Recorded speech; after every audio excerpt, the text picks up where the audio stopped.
Hey, Parker Automotive fans, we're here today with a 2007 Saturn Ion with a 2.4, no, 2.2, I'm sorry, 2.2 motor. Okay, so the vehicle came in with a crank, no start. Originally, I thought the customer stated that it wouldn't crank, but here it was cranking, but wouldn't catch, wouldn't start up. Her self-diagnosis was, I need a starter. Right. So I brought it in, and it was a heavy crank and then start. That sometimes could be related to a bad cam or crank position sensor. So I'm already done. It was a fuel pump. It was actually the fuel pump regulator. Weren't you saying something about this key? This is our fourth attempt to make a video because everybody kept coming in. This is the kind of vehicle that when you turn the key, you actually just turn it, you let go of it, and it's a self-cranking. So it'll keep cranking until the car starts. Usually within a couple of turns, it starts the vehicle up. Well, because this person knew that, they turned it and it kept cranking and cranking and cranking, and maybe they tried it a couple times, it wouldn't start. But if you actually turn the key on and you hold it and keep cranking, it primed it enough for me to get it started, and I got it started. So that being said, it ended up being a fuel pump. On these vehicles, and you have to be careful, this got a fuel pressure. This is a non-return system, which means that there's just a fuel line that goes in. It's delegated through the fuel rail.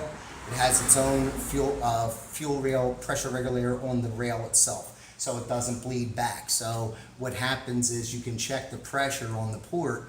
This has a test port on the fuel rail, and if you see it bleeding back, lots of times it's usually a bad fuel pump, but it can also be a bad fuel pressure or fuel filter too. This right here is a receiver, and this is somewhat, it's on the fuel filter, it's somewhat of like a pressure regulator also. The lighting makes you looking real dark. There we go. Okay, so anyway, and you got to come close because I got to talk louder. Anyway, this is the pressure regulator for this vehicle. It's inside the pump, so it actually goes on here. When I took this out, pulled it out, it just fell apart on the inside. So like you can see, kind of just it fell apart on the inside, so it was about to go, and this was disconnected.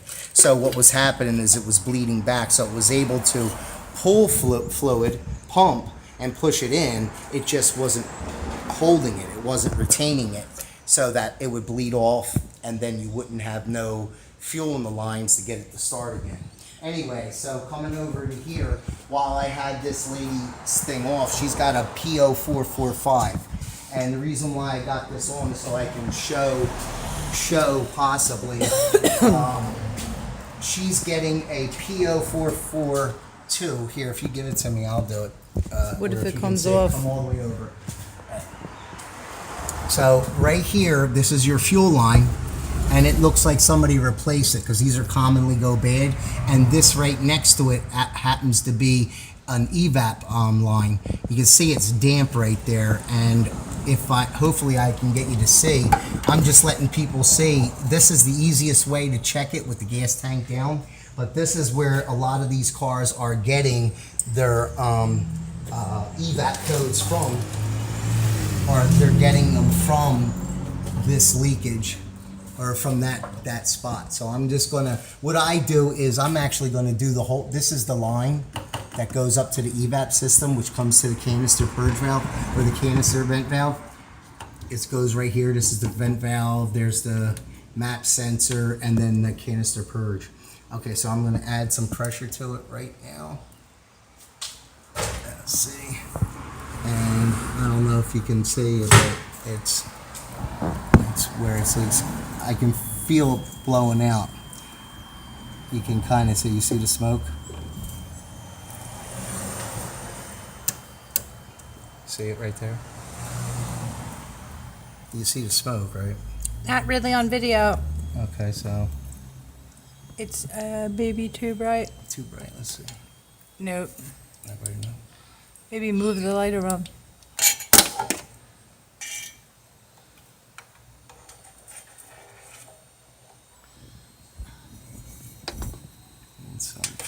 I mean, if you can you look onto the light? It's actually blowing off the light. And yeah, I see and hear smoke. It's hard to pick it up on video. Okay, so Sorry. it is hard to see, but that's right where it's leaking from. So Put it bright again. See. if you can see, it's kind of getting wet right there. You can hear it. Yeah, right where it's getting wet at. That's actually the smoke. Ah, wait. I can see it bubbling. Let me see if I can pick that up on film. You put it back to the bright. Hold on. Don't move anything. Hold on. It's just hard seeing it where I see Yeah. it with my eye and then getting the The light. camera up there. This exhaust pipe's in the way. No, I can't move the exhaust out of the way just to see that. You could spray some soap There. on it. Look. Can you see it? Okay. Put your finger on the bubble now. Yep. We can see the bubbling. Yep. Yep. Good job. There we go. So now we're doing a gas pump or a fuel pump, and I fixed the evap leak. And like I said before, this isn't to teach somebody how to do the job. I'm just kind of pointing out all these little things. Some of these evap codes are in the most common spots or in a common area that are usually very hard to come by. You know, like you can see with the gas tank up inside there, the gas tank actually comes over to here, and and you can't see this. There is a shielded paper, which I'm going to put new one up there, that keeps this from getting damaged. But what happens is water sits in it, and then it causes rust, which then causes it to break out.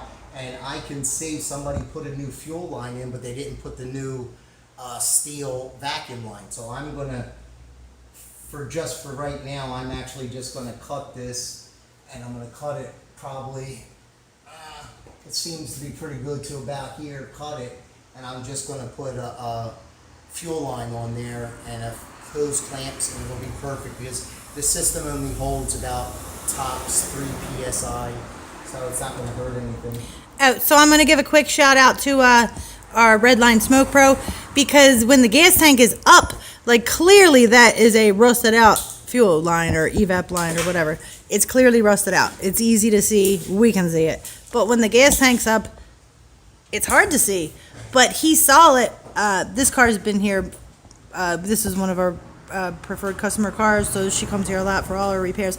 So we actually had seen on a previous smoke, right, that it was smoking Yeah, it in was that smoke, area, but right. she didn't need a fuel pump at that time, so She really didn't want to fix it. we didn't have the gas tank dropped. So now that it's dropped, it's clear where it is. But we knew it was in this area because of our Redline Smoke Pro. Yeah. And the smoke coming out of that area. Right, So and I actually found it. I smoked it before I dropped the tank, and I found it before it even dropped. So I seen it was in here, and we're going to fix it. So we believe that Redline Smoke Pro is an essential tool to our shop.